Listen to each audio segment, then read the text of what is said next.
Dave. I go by Den. I'm from Canada. Yeah. What first got you into beatboxing and what made you keep doing it? There was this a cappella group called Naturally 7, and they would like imitate like instruments like with their voices, and like the beatboxer would like air drum. And I thought like, okay, I can kind of do that. So like that was kind of like what got this like ball rolling. But like I took like a small break because I got braces.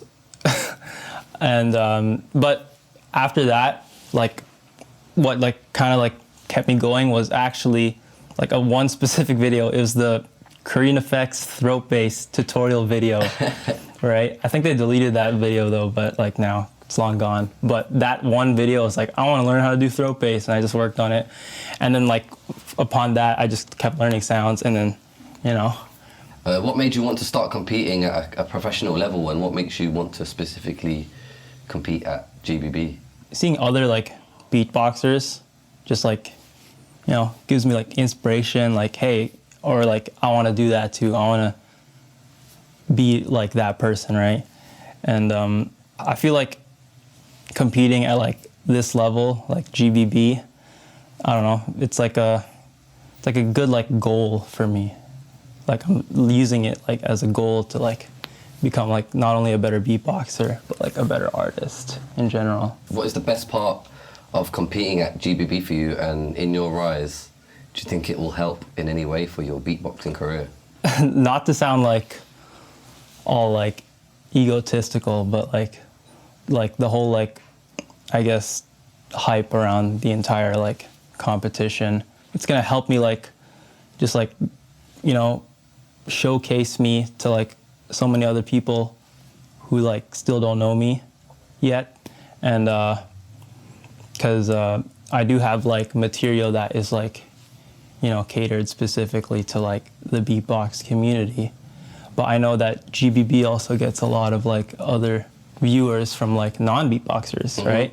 So I feel like through GBB, I can like show like non-beatboxers like, hey, this is what like I can do. And how have you prepared specifically for this competition, and for how long have you been preparing? Well, I only got like the announcement that I was in like like a couple weeks before like the actual thing.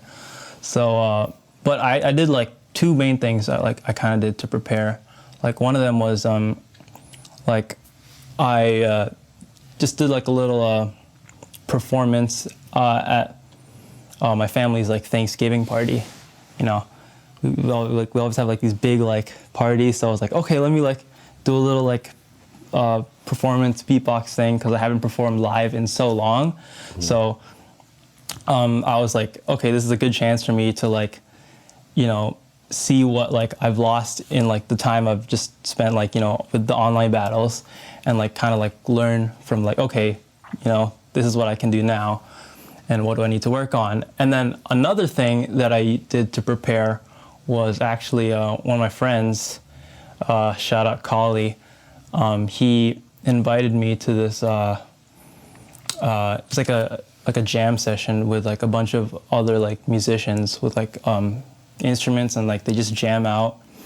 And then like I also like went up there and just like beatboxed with other like people and instruments, and it was like kind of a good vibe, and it kind of like helped me like refamiliarize myself with like what it's like to perform. I feel like when you're like, especially with like a jam session, it's like less of like performing and more of like listening. You're listening, you know, exactly. You're listening to them and like, hey, what can I do, you know, to add to that, or like to make that like sound like, I guess, sometimes cooler. It can just be one little hi-hat. Yeah. Just in the right place. Exactly. The hi-hats are everything. Yeah, man. And as a beatbox performer, what do you normally do to impress a crowd when you perform? And I guess you kind of answered this a little bit before, and how does it change for performing for a GBB crowd, or does it change? The classic crowd pleaser, the Snoop Dogg beat. It's so funny because you're not the first person to say Snoop Dogg. It's like, yeah, you do that for the awful. But like you do like Snoop Dogg, or you just do like a classic boom, boom, boom, and like everyone like just like goes crazy for that stuff. For me personally, like yes, I do kind of switch up my beats depending on if I'm performing to a non-beatboxer crowd versus a beatboxer crowd. But I kind of want to like eventually like put those two together, right? Like I want all my beats to like cater to both like non-beatboxers and beatboxers, and that's kind of like what like the style I'm going is for, because I want to like have that kind of like musical, like ear pleasing, like easy to listen to kind of beats, right? It's easy to listen to, but if you're if you're a beatboxer and like you know like the language well, then like you'll like hear things like, oh, that's actually like pretty hard to do, you know, like that technique's pretty cool, and like just sneak in little things like that like the beatboxers would appreciate, and then, you know, but like overall it's like easy just to like take in. How do you try to enjoy yourself when practicing, and how do you come up with new routines for GBB? I like hardly like ever sit down and practice beatboxing, because like it's like on your face, like your mouth is on your face, you can just like do it wherever you are, like if you're doing chores, I don't know, in the shower or something, just like walking around. So like, I don't know, usually like I'll have like beats that I like record, and then like specifically let's like not just GBB actually, but just for like any like beatbox competition, I'll have like different like ideas that I can piece together, and maybe like, oh, this idea works with this, and then like a song that I have like that inspired me, like, oh, this song actually it's in the same key as this one idea I had, that could work really well, and the tempo is the same too, you know, and that could be like a cool like remix type thing, which is like also like what I did for like Feel It Still, like my Wildcard.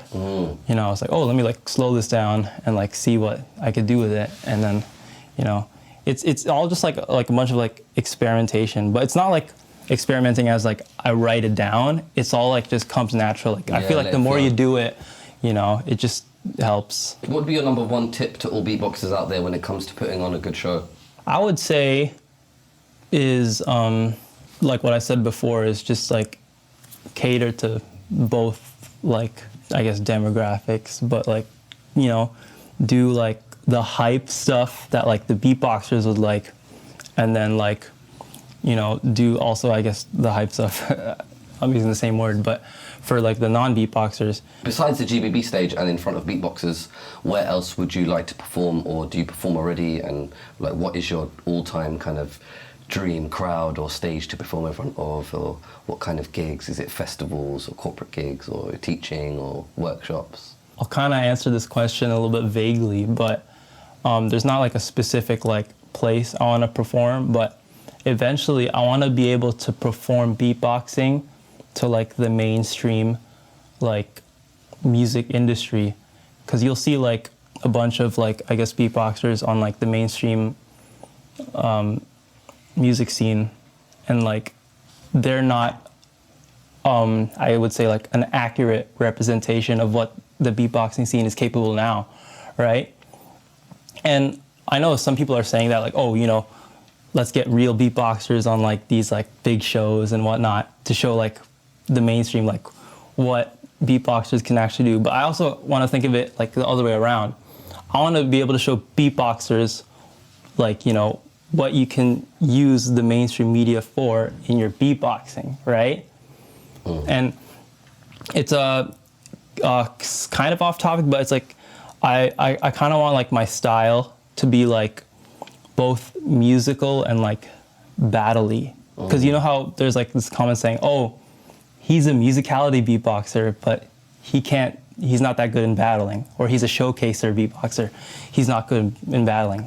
Why can't you be both? You know, like why can't you like have a musical style but like still like have like that hard hitting? Hard. Yeah, still you know? hard, and I guess that's like, that's the part of the evolution, because now we are having more musical beatboxers, and it's amazing to see. Last couple bits, quick rapid fire questions. Who's your favorite solo beatboxer right now? Elise. Who's your favorite looper? Thorson. Who do you most want to battle in GBB? Oh gosh, Hiss. Who do you most not want to battle at GBB? Elisi. Okay, final bit. Tell us where people should follow you or where they can find more information about you. You can find me on YouTube. It's Den Beatbox. You can also find me on Spotify. It's Den, all capital letters. I actually just recently released an album, so you can check it out on Spotify. Yeah, and you can follow me on Instagram. You just search Den Beatbox on Instagram and it'll come up. Cool, man. Yeah. Thank you very much. Maraming salamat. And that is the end. Thank you. Looking forward to it, man. Good luck with everything, man. So I Appreciate think you're it. gonna kill it. What's up? It's Den. Thanks so much for watching my video. You can check me out on Instagram and YouTube under Den Beatbox. Bow.